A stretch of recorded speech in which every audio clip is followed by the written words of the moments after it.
Amada Iglesia del Señor, muy buen día.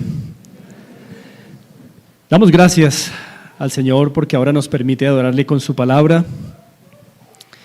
No está de más siempre recordar, hermanos, que este es un momento en el que todos juntos estamos adorando al Señor. Yo en la exposición, ustedes en la audición, pero todos estamos involucrados en lo que nos corresponde. Así que, hermanos, mientras yo me esfuerzo en exponer, ustedes esfuércense en oír y así adorar juntos al Señor. Vamos entonces, vueltos nuestros ojos a 1 Corintios 16, 1 al 4, como leía nuestro hermano Eduardo, continuar con el tema que iniciamos hace 8 días, considerando, hermanos, las ofrendas congregacionales o la ofrenda congregacional para los santos. Y creo que está la presentación ahí. Quisiera que recordáramos los puntos que pudimos cubrir. Gracias, Miguel. Vamos adelante. Vimos su propósito, su regulación y terminamos viendo su solemnidad y dijimos, hermanos, que vamos a ver, Miguel, pasa un punto más. Vamos a ver un aspecto más de esa solemnidad y vamos a concentrarnos hoy en un tema que no pudimos tratar por la amplitud que requiere, y está en el punto 2, su cantidad regulada. Así que, hermanos, quiero que miremos una vez más allí en 1 Corintios 16, el versículo 3. Pablo ya ha explicado que esta ofrenda debe ser apartada cada primer día de la semana, ya ha explicado el propósito, que es bendecir a los santos, pero en su regulación, en el verso 3, pasa a la solemnidad. ¿Y dónde vemos la solemnidad? Ya vimos, hermanos, que su solemnidad depende de esa conexión que hace Pablo, de que estas ofrendas no son para apartarlas cualquier día, sino que se apartan un día en particular, y ese día en particular es el día del Señor o el primer día de la semana. Pero su solemnidad también la vemos en otro aspecto, hermanos, en el versículo 3. Lean conmigo. Yo leo a favor de ustedes, el verso 3 dice: y cuando haya llegado a quienes hubiereis designado por carta, a estos enviaré para que lleven vuestro donativo a Jerusalén. Mis hermanos, la ofrenda congregacional no solo es solemne porque se dé como un acto de adoración, sino también, hermanos, porque la ofrenda congregacional requiere una administración solemne, como ustedes ven allí. Constituye un acto de adoración solemne, pero también, como vemos en el verso 3, requiere una administración solemne. De hecho, debido a que las ofrendas congregacionales son un acto de adoración, hermanos, deben administrarse con solemnidad. Y eso lo vemos acá, hermanos, porque este pasaje nos muestra que se deben escoger a los mejores hombres para administrar los recursos, a los mejores hombres. Por eso ustedes ven ahí en el verso 3 la expresión a quienes hubiereis ¿qué? Designado, y la palabra designar, hermanos, significa en su original someter a prueba.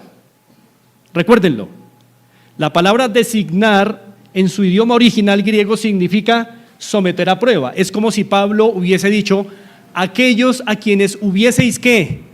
Sometido a prueba. Es decir, que los hermanos que iban a involucrarse en la administración, en el envío de esta ofrenda, tenían previamente que haber sido ¿qué? Probados, sometidos a prueba.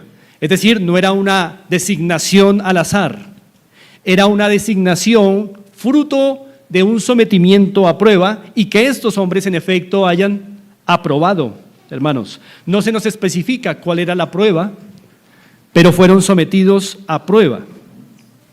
Ahora quiero que miren conmigo 2 Corintios 8:19, rápidamente, hermanos,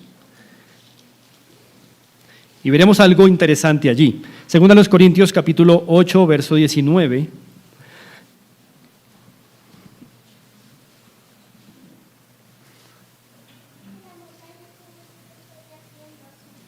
Leamos desde el 18, que también habla de esta ofrenda para los santos. Dice el verso 18, y enviamos juntamente con él al hermano, noten esto, cuya alabanza en el evangelio se oye por todas las iglesias. Aquí se está hablando de los hermanos involucrados en llevar la ofrenda. Uno de ellos, el del verso 18, era un hermano que tenía, ¿qué testimonio? Uno muy bueno, porque se dice, el hermano cuya alabanza en el evangelio se oye por ¿cuántas iglesias? Tenía una buena reputación de piedad, un buen testimonio en el Señor. Se han escogido los mejores hombres para administrar los recursos del Señor. Y miren el 19, y no solo esto, sino que también fue designado por las iglesias como compañero de nuestra peregrinación para llevar este donativo que es administrado por nosotros para gloria del Señor mismo y para demostrar vuestra buena voluntad. Coloquen sus ojos otra vez en la palabra fue designado, ahí en el verso 19. Y no solo esto, sino que también fue designado por las iglesias. Hermanos, la palabra designado aquí en su original no es la misma designado de 1 Corintios 16. Esta de aquí viene de un griego que ya hemos aquí expuesto en varias ocasiones, keirotoneo. El griego keirotoneo significa elegir a alguien a través de levantar la mano, lo que indica que esta designación de este hermano probablemente fue en medio de una asamblea en donde todos, en varias iglesias, estuvieron de acuerdo que este hermano participara en la administración de este donativo. Mis hermanos, yo veo aquí una gran solemnidad en el asunto de la administración de las ofrendas que se recogen en el día del Señor para los santos. Veo que Pablo muestra la solemnidad de las ofrendas congregacionales en el hecho de que se deben escoger los mejores hombres, los que tengan el mejor testimonio y que pasen por la aprobación de toda la iglesia para esto. En este caso de Corinto era para una misión temporal. Pero hermanos, hoy aplica para las personas que se dediquen permanentemente al oficio sagrado y solemne de administrar las ofrendas del Señor. También, vamos a volver a 1 Corintios 16, deben contar con el visto bueno del liderazgo de la iglesia. Miren que en el verso 3, leo nuevamente, se afirma lo siguiente: y cuando haya llegado a quienes hubierais designado, a quienes hubierais pasado por prueba, a estos enviaré para que lleven vuestro donativo a Jerusalén. Pero ustedes ven la palabra carta, ¿verdad? Carta. Ahora, en el versículo 3, parece que la carta, ¿quiénes la expiden? La iglesia, ¿cierto?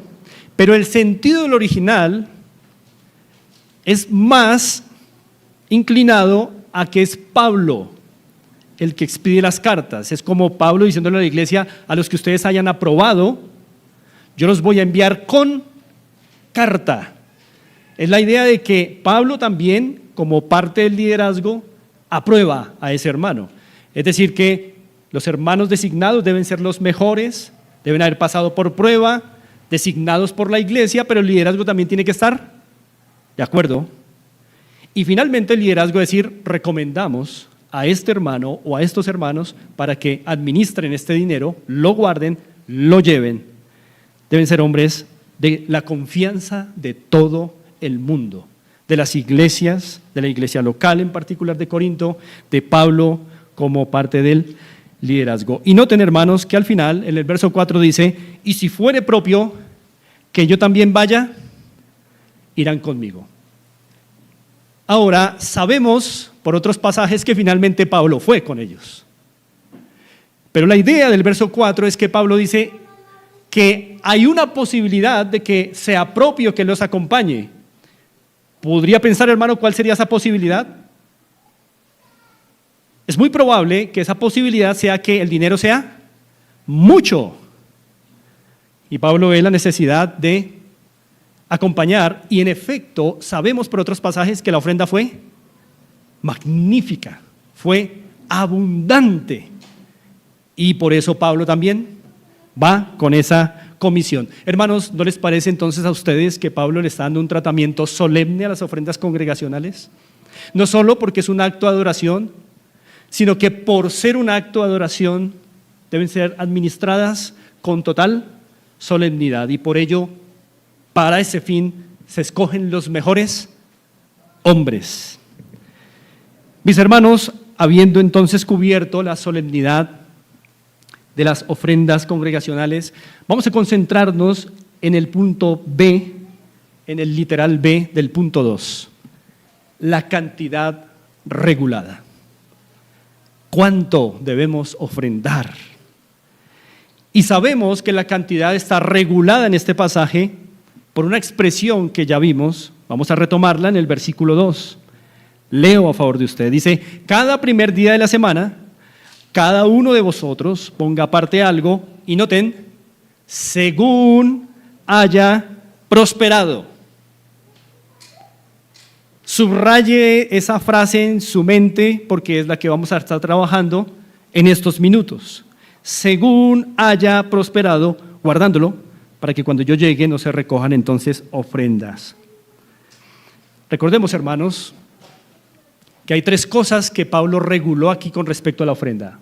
Su frecuencia, cada cuánto hay que ofrendar, cada primer día de la semana. Su preparación, dice que Pablo al llegar no quiere encontrarlos desprevenidos. La ofrenda es un asunto tan solemne que hay que prepararlo con anticipación. Pero su cantidad también, hermanos. Y la regulación es según haya cada uno prosperado. Nos genera dudas esa expresión, porque está regulado. ¿Y cuánto es según haya prosperado? Hermanos, probablemente este sea el aspecto más polémico de este mensaje del tema de las ofrendas. ¿Por qué? Primero, hermanos, por un problema externo, y es que hay falta de consenso eclesiástico en cuanto al porcentaje. Algunas iglesias dicen que es el 10%, otras que es menos y no necesariamente el 10%, otras que puede ser más. Así que es un problema porque no hay consenso eclesiástico al respecto. Hay diferentes posturas. Pero el segundo y más importante problema de la cantidad no es un problema externo o de falta de consenso, sino es un problema interno del corazón, y es que no estamos dispuestos a dar. No estamos inclinados a dar. Hay una indisposición natural en el ser humano a retener para sí mismo y no dar. Es decir, hay una inclinación a idolatrar el dinero. Y ese sí es un problema en cuanto a la cantidad. Porque generalmente uno va a tender a interpretar el según haya prosperado de acuerdo a lo que más le convenga a uno, ¿verdad? Y eso es un problema. Así que tenemos que enfrentar, hermanos, ese segundo problema, y es que no tenemos un corazón naturalmente dispuesto a dar, pero sí a retener. Hay un pastor, se llama Héctor Salcedo. Antes de dedicarse a la labor pastoral, él fue economista por muchos años. Ha escrito un buen libro, muy buen libro. Es un hermano que, como nosotros, sostiene la soteriología reformada. Es un pastor centroamericano y ha escrito un muy buen libro de finanzas para creyentes, lo recomiendo. Tiene un libro llamado Finanzas Bíblicas. Cambia tu corazón y cambiará tus finanzas. Pero en ese libro, él sugiere 4 síntomas de alguien que ama el dinero. Y es un libro dirigido a cristianos, a nosotros. 4 síntomas. Y me llamó la atención. De hecho, toca 5 aspectos a lo largo de su escrito. Y en esos síntomas, hermanos, hay cosas que podrían confrontarnos, cosas sencillas, pero él dice, ¿se puede detectar a alguien que ama el dinero? Sí, primero, gasta para ostentar, camuflando el orgullo y la inseguridad personal. Personas que gastan para ostentar, tratando de ocultar su arrogancia y también su inseguridad personal. Hay quienes gastan porque están inseguros y creen que lo material les va a poder dar algo de seguridad. Segundo síntoma, alguien que ama el dinero está dispuesto a mentir, agredir o dejar de lado a su familia por generar más dinero. Alguien que ama el dinero está dispuesto a mentir, agredir o dejar de lado a su familia por generar más dinero. Tercero, alguien que ama el dinero compra habitualmente cosas que no necesita. Siempre vamos a comprar cosas que no necesitamos, pero dice habitualmente. Es decir, alguien que está obsesionado con comprar cosas como hábito que no necesita. Cuarto síntoma, alguien que ama el dinero carece de generosidad hacia los demás. Y quinto síntoma, alguien que ama el dinero no halla contentamiento en lo que tiene. Mis hermanos, para pensar, ¿amamos el dinero? Recuerden, hermanos, que los cristianos no amamos al dinero, usamos el dinero, administramos el dinero, pero no amamos al dinero. Y sin embargo, hay una inclinación natural a hacer de nuestro dinero un Dios, porque el dinero, dijimos, tiene esa capacidad inmediata de satisfacer deseos. ¿Verdad? Por eso es que es tan tentador amar al dinero. Mis hermanos, pero como ya vimos el domingo anterior, nuestra relación con nuestras finanzas, con nuestras quincenas o mensualidades, no es de soberanía, sino de mayordomía.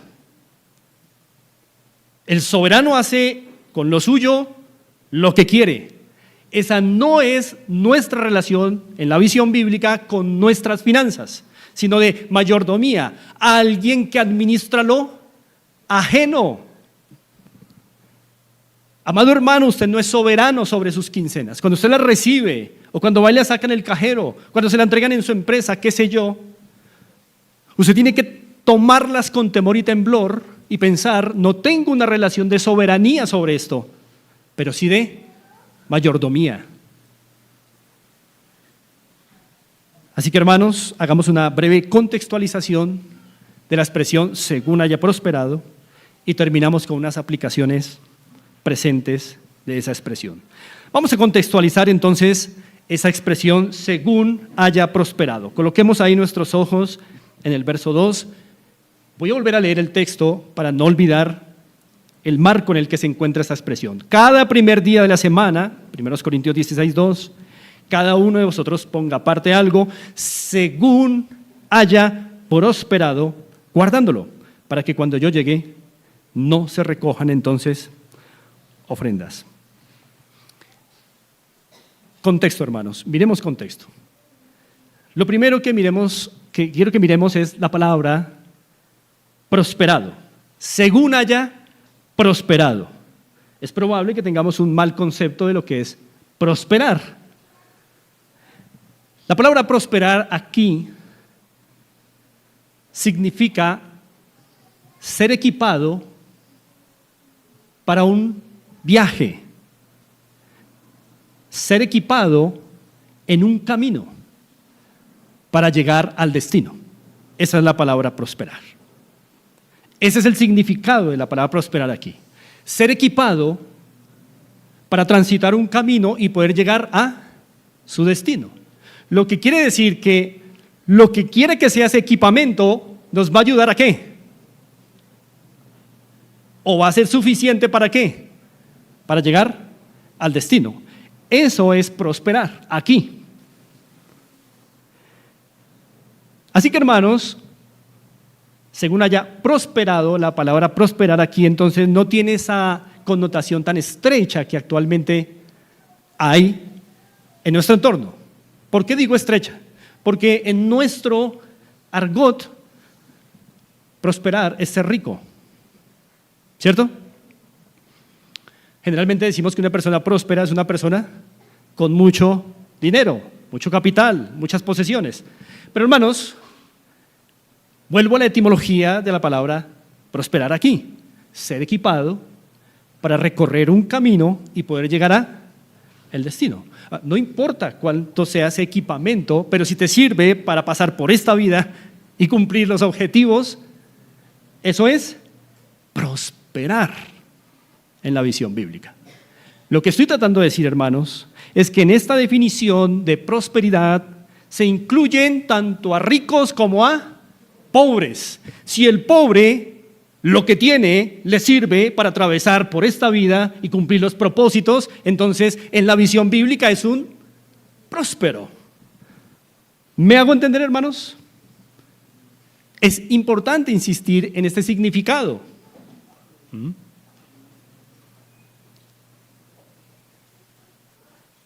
Si una persona es equipada para vivir esta vida y cumplir los objetivos asignados, entonces es próspera. Pregunto yo, ¿hay alguien aquí entonces desde esa perspectiva que no sea próspero?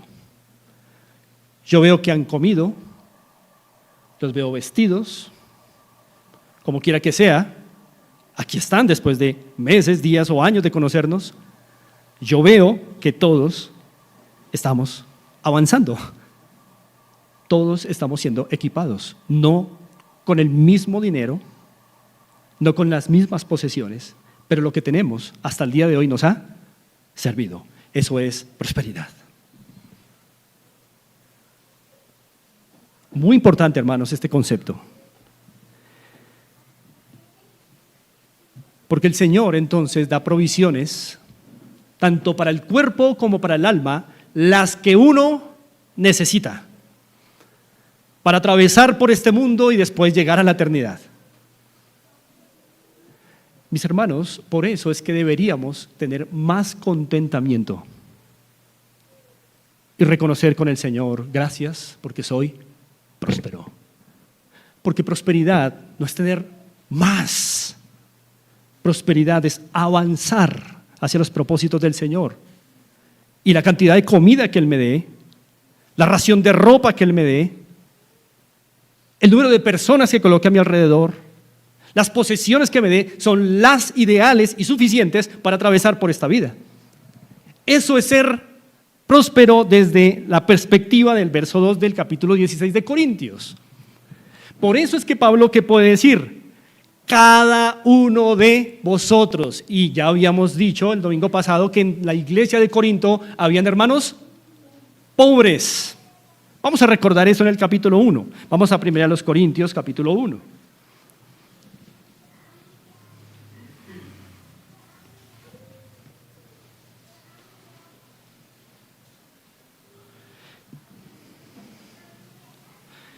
Miren el versículo 26. Lo que Pablo le dice a los hermanos en Corinto. Dice el verso 26, pues mirad, hermanos, vuestra vocación, que no sois muchos sabios, según la carne, ni muchos poderosos, ni muchos nobles, es decir, ni muchos de cuna privilegiada, literalmente podríamos decir. Es decir, si habían hermanos poderosos, intelectualmente hablando y políticamente hablando, pero no eran muchos, la gran mayoría eran hermanos sin cuna famosa, hermanos pobres. Y luego en el capítulo 16, ¿qué está diciendo Pablo? Cada uno de vosotros, según haya prosperado. Pablo está asumiendo que todos esos hermanitos que están ahí son prósperos, todos, incluidos los que no son de cuna noble. Hermanos, eso es importante tenerlo presente, porque generalmente, reitero, luchamos con las definiciones de nuestro contexto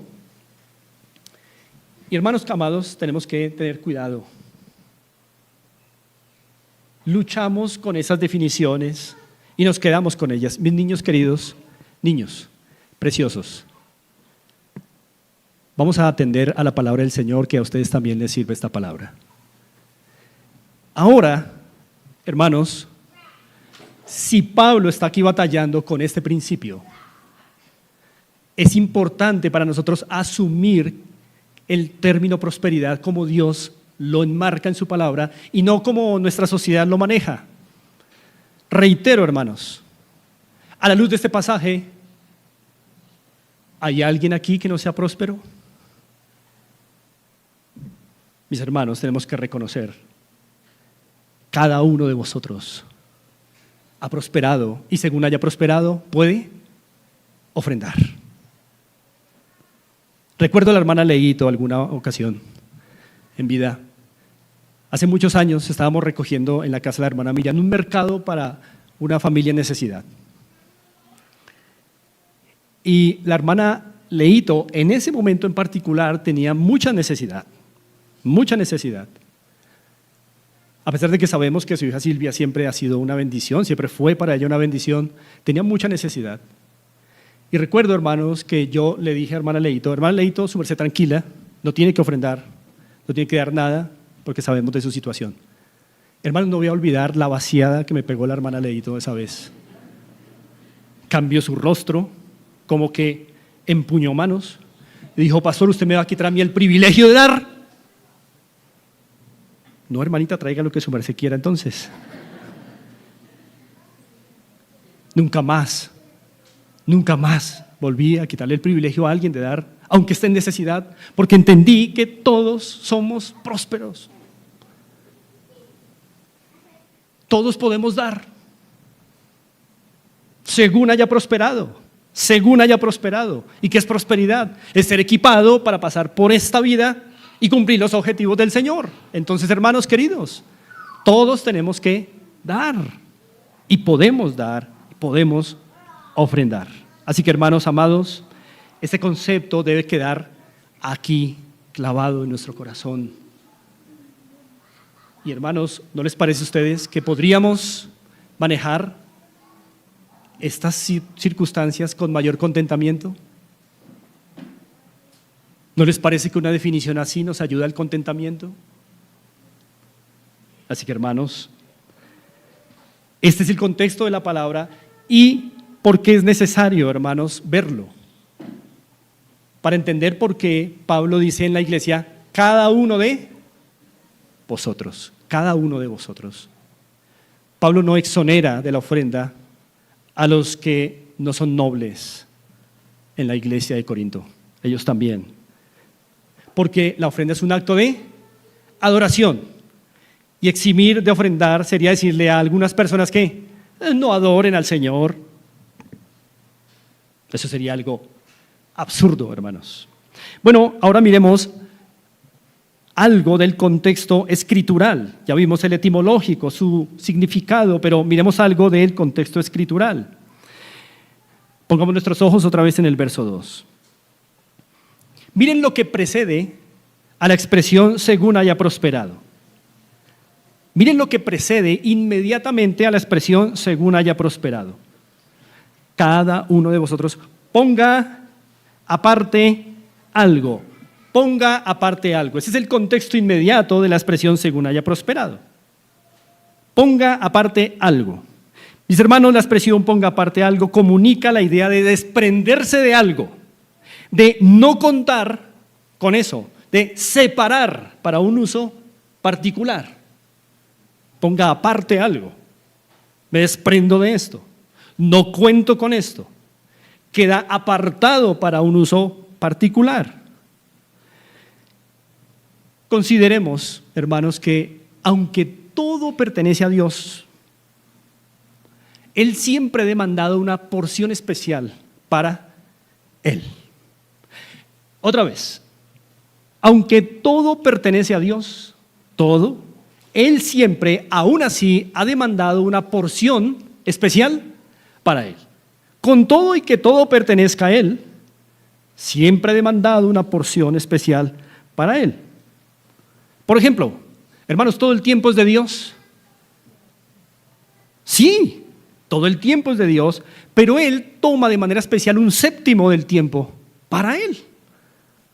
Aunque todo el tiempo es de Dios, Él quiere tomar un séptimo de ese tiempo para Él. Hermanos, ¿todo el dinero es de Dios? Por supuesto, pero hay una parte que Él dijo, ponla aparte. ¿Ven, hermanos? Aunque todo el tiempo es de Él, Él considera que hay un tiempo especial para Él. Y aunque todo el dinero es de Él, hay una porción de ese dinero que Él considera especialmente para Él. Y cuando tú y yo consideramos eso, hermanos, ofrendamos con temor y temblor y recibimos nuestro dinero con temor y temblor también. Déjenme explicarlo de esta manera. Hermanos, en la Biblia hay un patrón que atraviesa todos los 66 libros, un patrón.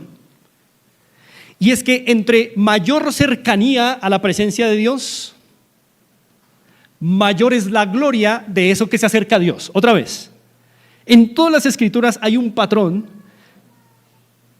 que nos dice que entre más cercanía a Dios, a su presencia, mayor es la gloria de eso que se acerca a Dios. Por ejemplo, el tabernáculo.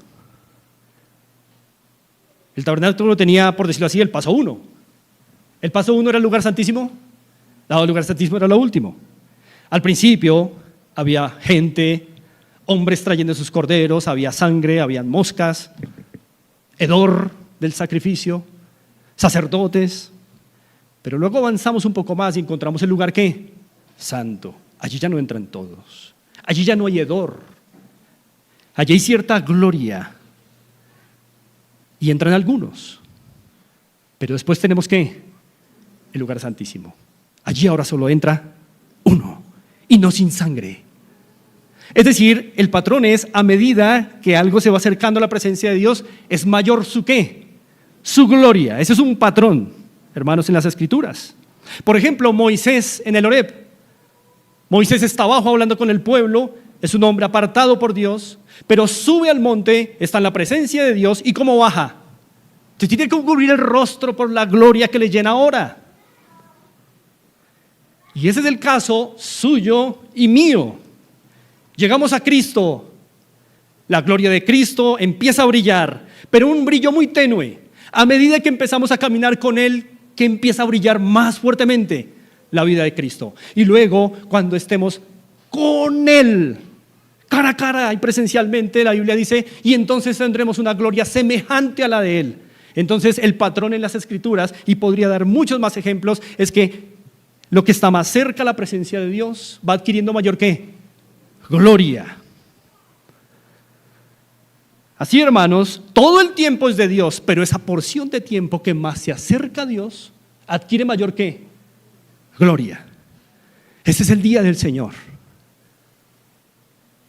Lunes a sábado son del Señor, son para su gloria, pero de esos días el que más se acerca a su presencia, porque lo dedicamos para estar en su presencia. ¿Cuál es? Por eso este día tiene mayor gloria que el resto de días, aunque todos son para el Señor. Pero también todo el dinero es de Dios, pero esa porción de dinero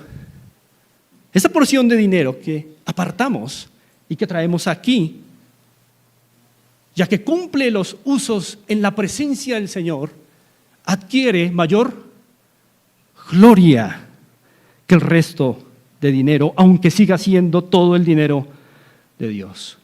La porción de dinero que más se acerca a Dios adquiere mayor gloria. La porción de tiempo que más se acerca a Dios adquiere mayor gloria. Y por eso, hermanos, las ofrendas congregacionales tienen mayor gloria, porque se acercan más al uso y propósitos de Dios. La ofrenda para los santos. No obstante, debemos honrar a Dios con el resto de nuestros recursos, pero esta es la ofrenda que más se acerca a la presencia de Dios. La traemos, de hecho, aquí, en donde el Señor ha prometido su presencia especial. Hermano, cuando tú pones aparte el dinero para tu mercado, toda la iglesia no se desplaza a tu casa para alabar al Señor por ese dinero, ¿verdad? allá tú. Y tú das gracias al Señor por eso que te proveyó. Pero no hay la solemnidad de orar todos juntos por eso que apartaste. Pero aquí sí. Aquí tú traes un pedazo de tu dinero, una porción de tu dinero, la depositas, se une con otros que también han puesto aparte algo. ¿Y qué hacemos al final todos? Oramos. Es una solemnidad la de esta porción, es una porción de dinero que más se acerca a la presencia de Dios. Así que hermanos, el dar según haya prosperado, sin importar todavía cuánto es ese porcentaje. Pero el según haya prosperado, el dar congregacionalmente debe estar saturado de la siguiente idea, hermanos, y es que la cantidad que se va a dar, no hemos entrado todavía en ese aspecto, pero la cantidad que sea que se va a dar debe ser consistente con la gloria de Dios en tu conciencia y en la mía. Porque es una ofrenda especial, es una porción de dinero que se acerca a la presencia de Dios. Adquiere mayor gloria, queda sellada y cercada por la oración de todos los hermanos. Entonces, la cantidad debe ser consistente en mi conciencia con la gloria de Dios. Y tú y yo sabemos que hay ocasiones en que nuestra conciencia no nos ha dejado tranquilos en cuanto a la cantidad que damos. Lo que estoy diciendo, hermanos, es: ponga aparte algo.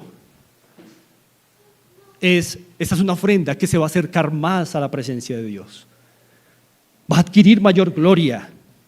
Deja de ser del uso común el sábado para ser del uso sagrado el domingo. Me desprendo de ello y tengo que ofrecerla con la conciencia de esto es acorde con la gloria de Dios. Pero tú sabes que cuando no te has alistado para ofrendar y te coge desprevenido el momento de la ofrenda y miras las monedas que tienes en tu bolsillo y para no quedar tal vez mal, pasas y las das, tu conciencia quedó despedazada si eres un hijo de Dios. No fue una ofrenda consistente con la gloria de Dios, que la ha regulado, que se debe preparar con antelación. Tu conciencia lo dice, y la mía también. Por eso, amados, esto es supremamente importante. No es cualquier porción de dinero, no es la porción para el mercado, no es la porción para el colegio de los niños, es la porción para los usos sagrados del Señor. Y la cantidad que sea que demos tiene que ser consistente con la gloria de Dios.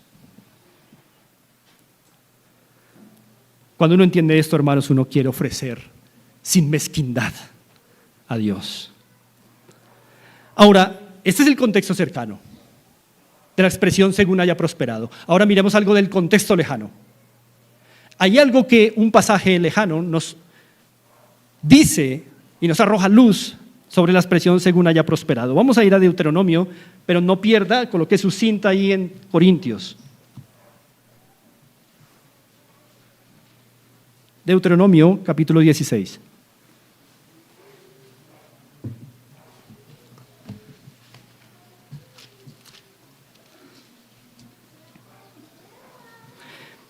Deuteronomio 16 nos habla de las fiestas anuales.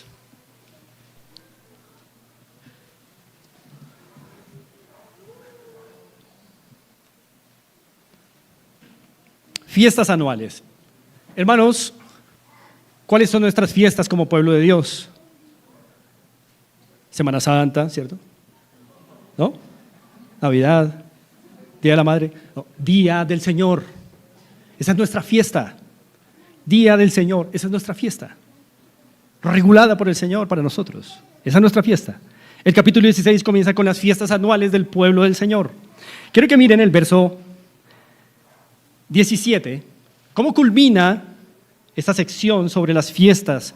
Dice así: cada uno. ¿A qué les parece ese cada uno? Al cada uno de Pablo, ¿cierto? Cada uno con la ofrenda de su mano, conforme a la bendición que Jehová tu Dios te hubiere dado. ¿A qué les suena ese conforme a la bendición que Jehová tu Dios te hubiere dado? Al según haya prosperado. Eso quiere decir que Pablo, como un judío y ex fariseo, estudioso de las Escrituras, ahora en Cristo, inspirado por el Espíritu Santo, está haciendo una alusión clara a este pasaje allí. Hay una continuidad en el principio, y es que todavía el israelita del nuevo pacto no debe acercarse a Dios con manos vacías. Ya lo ven ustedes en el verso 16, al final. Y ninguno se presentará delante de Jehová con las manos vacías. Muy bien. Ahora, hermanos, aunque hay una continuidad en el principio, hay una discontinuidad en un sentido. Y es que el contexto de Deuteronomio 16-17 es uno que no vemos en 1 Corintios 16, aunque el principio sigue siendo el mismo. Pablo hace una alusión de Deuteronomio, pero los contextos en que están rodeadas esas expresiones no parecen iguales. Me explico, hermanos. Cuando el verso 17 de Deuteronomio 16 dice: cada uno con la ofrenda de su mano conforme a la bendición que Jehová tu Dios te hubiere dado, ellos sabían cuál era el porcentaje conforme a la bendición que Jehová tu Dios te hubiere dado. Era el 10%. Porque la regulación alrededor les decía que tenían que dar el primogénito de sus hijos, el primogénito de su ganado, el 10% de sus cosechas, el 10% de los frutos recogidos de los árboles, el 10% de sus viñedos, el 10% de sus olivares. Es decir, estaba muy bien regulado que era el 10% de todo. De todo, hermanos. Pero cuando vamos al nuevo pacto, vemos la misma expresión: según haya cada uno prosperado, según Dios haya prosperado a cada uno, pero alrededor, ¿qué no vemos? Esa regulación tan clara en cuanto al 10%. Entonces, hermanos, ¿cuál es la cantidad de según haya prosperado bajo el nuevo pacto? ¿Es el 10%? ¿Es más del 10%? No necesariamente es el 10%. Pues, hermanos, no existe en el nuevo pacto una regla fija o norma legal acerca de un porcentaje. La única regulación que tenemos es cada uno según haya prosperado. Sin embargo, hermanos, consideremos juntos lo siguiente. Vamos a Hebreos capítulo 8.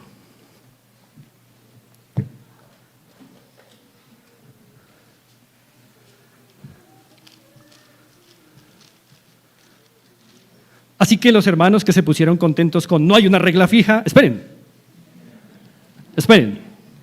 Hebreos capítulo 8.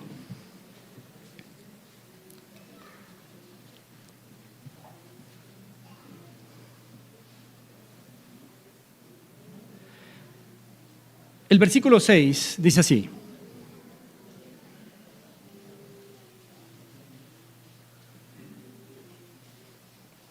leo a favor de ustedes. Dice: pero ahora, tanto mejor ministerio es el suyo. Está haciendo una comparación, un parangón entre los sacerdotes antiguos testamentarios, según la ley antiguo testamentaria, y el ministerio de Cristo. Pero ahora tanto mejor ministerio es el suyo, cuanto es mediador de un ¿qué?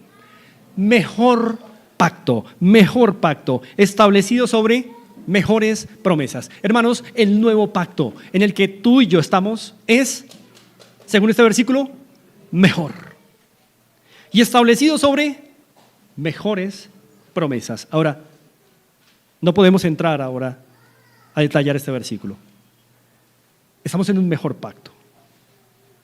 Hermanos, nunca el nuevo pacto, hermanos, nos lleva a un estándar más bajo que el del antiguo pacto. Nunca. Mírenlo por donde quiera. Miren la adoración. La adoración antiguo testamentaria, sí, tenía más pompa visualmente, era más evidente, y la adoración del nuevo pacto es más sencilla, pero la adoración del nuevo pacto es por mucho más significativa que la que tenían esos hermanos allá. Por eso dice, mejores promesas. Tenemos más luz que David. Tenemos una amplitud del concepto de la gracia que no tuvo Abraham, que no tuvo Salomón, que no tuvo Josué. El nuevo pacto nunca nos va a llevar a un estándar más bajo que el de tiempos en los que no había tanta luz, sino que habían sombras y figuras de las cosas venideras. Y si para ellos entonces era el 10%, ¿por qué creer que en el nuevo pacto es menos? Si el nuevo pacto siempre nos lleva a más, hay más luz, hay más gracia, hay más generosidad, hay más gratitud, más belleza, más significado, hermanos, al haber reconocido la obra de Cristo, que apenas estaba en sombras y figuras en el Antiguo Testamento. También, hermanos, las ofrendas en el nuevo pacto adquieren un nuevo significado que no tenían en el antiguo pacto. Las ofrendas del nuevo pacto son superiores también a las del antiguo pacto, en belleza, en significado, en revelación, hermanos. Por ejemplo, ustedes ven en el nuevo pacto en Hechos a hermanos vendiendo sus propiedades. No estamos diciendo que eso es lo que tengamos que hacer, pero vendieron sus propiedades para la ofrenda para los santos. Se desprendieron. ¿Ustedes creen que eso es el 10%? Eran hermanos que comprendieron la grandeza del nuevo pacto, la grandeza de la obra de Cristo, ya no en sombras, ya no en figuras, sino claramente. Vemos a los macedonios en 2 Corintios, dice la Escritura, dando ¿qué? Más allá de sus fuerzas. Mis hermanos, esto no nos suena tan bien, pero el nuevo pacto nos debería llevar a estándares superiores a los del antiguo.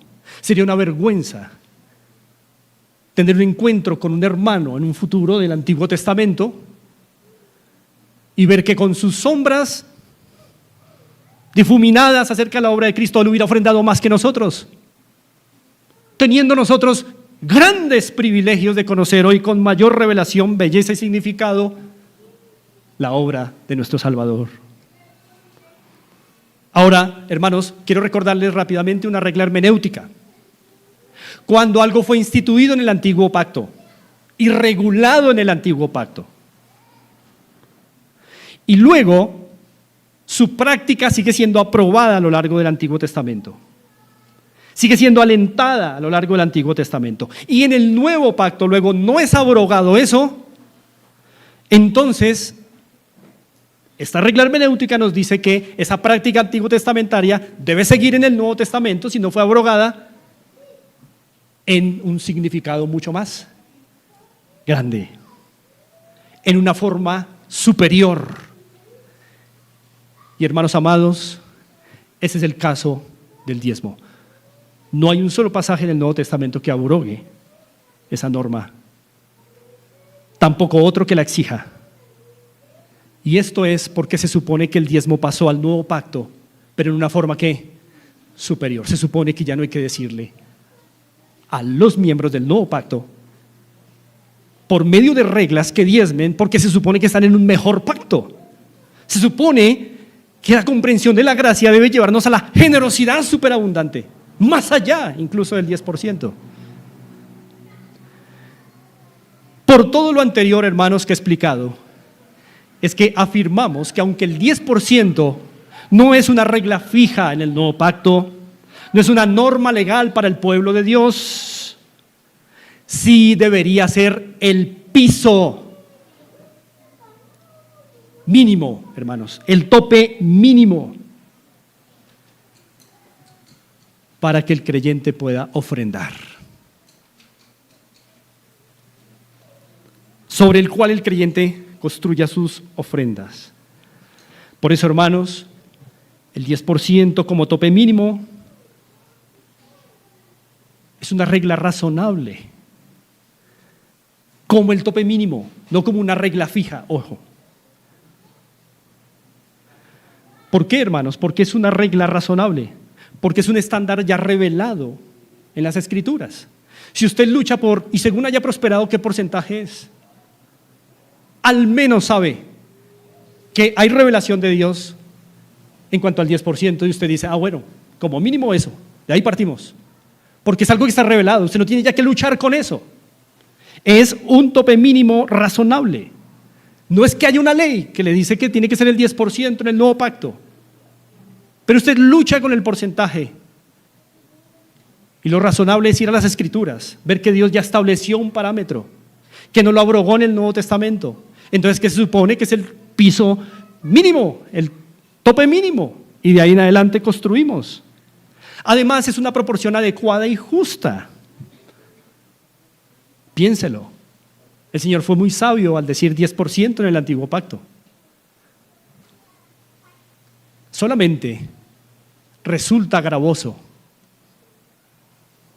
cuando no hemos estado acostumbrados a dar con generosidad. Pero también, hermanos, el 10% como tope mínimo es una regla sabia. ¿Por qué es sabio, hermanos, establecernos sin que Dios no esté exigiendo el 10% como regla mínima? ¿Por qué es sabio? Porque ya le establece a usted y me establece a mí un mínimo para la generosidad. No hay que estar pensando en porcentajes. Porque nos libra de la improvisación. Nos libra de la improvisación. Si usted ya sabe que el piso mínimo es el 10%, ya usted no lucha cada vez que llegue el dinero. Usted ya sabe, bueno, mínimo el 10% y de ahí en adelante, como el Señor coloque en mi corazón dar. Y también, hermanos, nos ayuda a presupuestar con seriedad. Hermanos, en esto ha habido mucha improvisación. Y ya vimos en 1 Corintios 16 que el Señor no quiere que sus ofrendas sean tratadas con improvisación. Son un acto de adoración, están reguladas. Así que, hermanos, no confundamos voluntariamente con mezquinamente.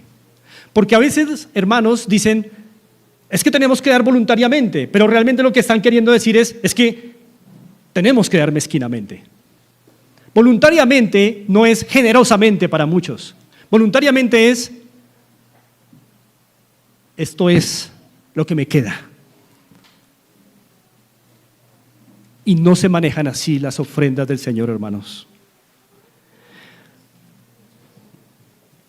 Antes de dedicarme al ministerio, el Señor me permitió hacer 2 semestres de ingeniería industrial. Y recuerdo en una clase de administración que analizábamos la regla de Pareto. Es una regla famosa. La regla de Pareto dice que el 80% de los resultados de una gestión son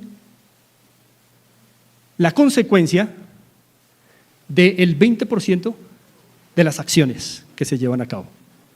Es decir, un 80% de resultados de una gestión, en una empresa o en donde sea, son el resultado del 20% de los esfuerzos que se hicieron para eso. Esta es la famosa regla de Pareto. Estaba pensando en esa regla ahora, hermanos, porque en la obra del Señor a veces pasa algo parecido. El 80% de lo que una iglesia puede hacer en la obra del Señor, ¿sabe quién lo lleva a cabo? El 20% de hermanos fieles que ofrendan. Eso es interesante, hermanos. Y hay pastores que estarán de acuerdo conmigo, de otras iglesias, que es un mínimo porcentaje el que sostiene su iglesia, cuando debería ser todos. Mis hermanos amados, estoy seguro que si todos ofrendáramos según hayamos prosperado, esta iglesia podría hacer más cosas. Podríamos involucrarnos en misiones más rápidamente, extendernos a más lugares, enviar personas. sin dificultades económicas, con el número de personas que hay en esta iglesia, si ofrendáramos según hayamos prosperado. Estoy seguro que aquí también se cumple esa regla. Un pequeño puñado de hermanos fieles sostienen el 80% de lo que se puede hacer aquí. Y hermanos, surgen interrogantes cuando uno toca este tema en el contexto actual que vivimos. Por ejemplo, en el contexto actual hay hermanos que preguntan, bueno, yo recibo mi quincena, si me descuentan los parafiscales, ¿sobre qué ofrendo? ¿Qué tomo como base de según haya prosperado? ¿El todo o después de descuento de parafiscales? Mis hermanos, ¿qué dice 1 Corintios 16? Según haya ¿qué? Prosperado. Pregunto, ¿el pago de parafiscales es prosperidad para usted? Sí. Pagar salud y pensión es prosperidad. O sea, es sobre el todo, no sobre el neto. Sobre el todo. A menos que usted considere que los parafiscales son una maldición para su vida y para otros, pero no es así, es una bendición, es prosperidad para usted y para otros.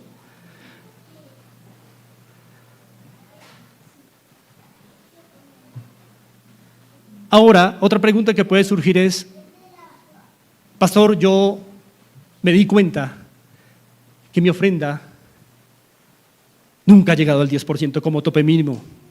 Siempre es el 3 o el 4%. ¿Qué puedo hacer? Tranquilo, hermano, si usted se ve compungido por esta enseñanza. No tiene que pasar al 10 de una vez, pero tendría que aspirar a ello. Es el estándar mínimo. Da más, según hayas prosperado, pero por lo menos no te bajes de ahí. Empieza a ser ordenado.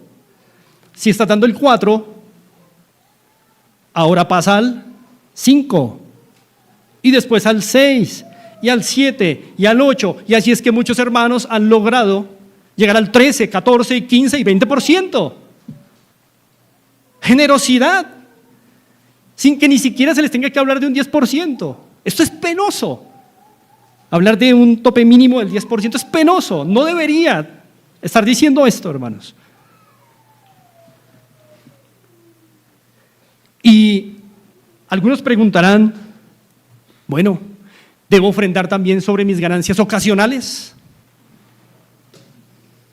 ¿O solo las que recibo de mi trabajo? Hermanos, según haya prosperado. Pregunto, ¿una ganancia ocasional no es prosperidad? Claro que sí. Pero ¿por qué uno siente que la ofrenda es del salario y si vienen otras ganancias ocasionales, esto para mí es según haya prosperado? Ahí no dice según te entreguen en tu empresa la quincena o la mensualidad, según haya prosperado.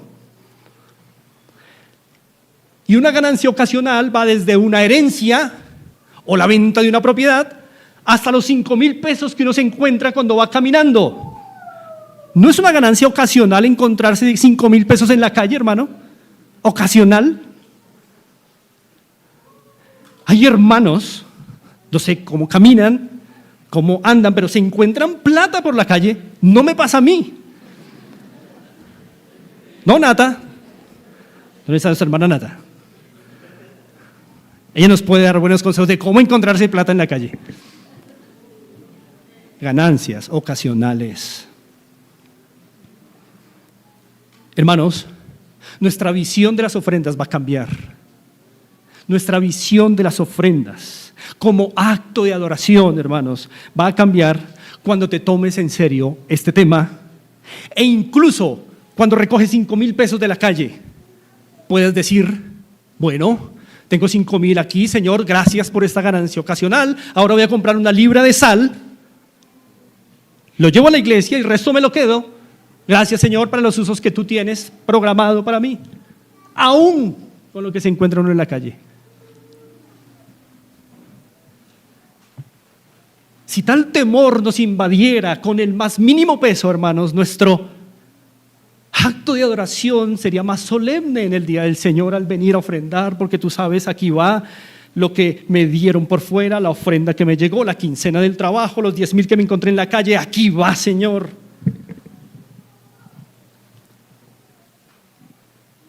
Como dijo el pastor Héctor Salcedo, cambia tú primero y cambiarán tus finanzas después. Amemos a Cristo, hermanos, por sobre todas las cosas. Y veremos cómo el manejo de nuestras finanzas va a cambiar, hermanos. ¿No fue así con Zaqueo? ¿No fue así con Zaqueo? A la casa de Zaqueo llegó la gracia del Señor. El Señor Jesús dijo: hoy ha llegado salvación a esta casa. Y lo primero, la primera evidencia de un bebé en Cristo, como Zaqueo, ¿cuál fue? Señor, aquí están mis finanzas. Si a alguien he defraudado, le devolveré el doble. Ahí está un hombre transformado por la gracia de Dios y cambió su visión de las finanzas. Las finanzas no son un área que el Señor nos haya dejado para nuestra soberanía y señorío, de ninguna manera. Solo mayordomía. Hermanos, termino con esto. Unas aplicaciones finales. Si nuestros ingresos han aumentado, hermanos, si nuestros ingresos han aumentado y nuestro nivel de vida también, pero nuestras ofrendas no, hay un problema serio de avaricia y de amor al dinero. Tenlo presente. Si nuestros ingresos han aumentado, nuestro nivel de vida también, y nuestras ofrendas siguen iguales, hay un problema de idolatría.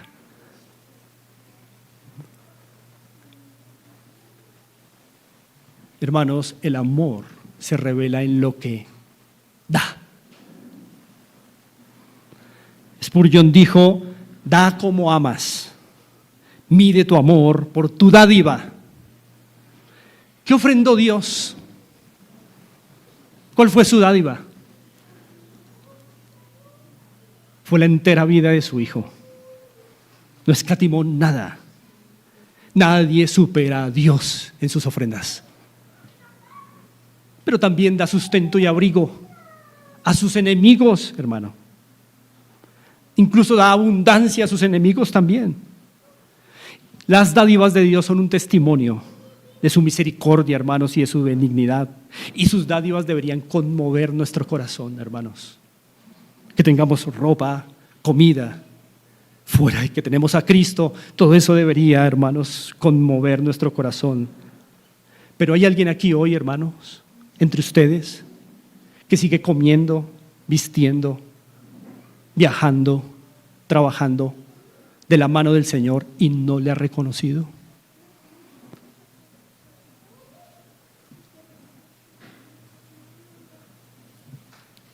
Alguien definió al necio como aquel cuyos planes terminan en el sepulcro. Hermanos, el tesoro de tus finanzas se quedará en tu sepulcro.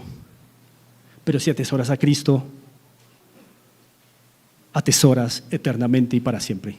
Si hay alguien entre nosotros hoy que sigue comiendo, vistiendo y sigue rechazando este mensaje de Cristo, arrepiéntase, atesora a Cristo.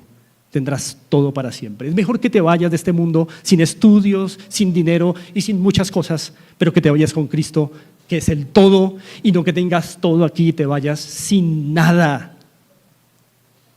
Más allá del sepulcro, el único que puede ir es Cristo.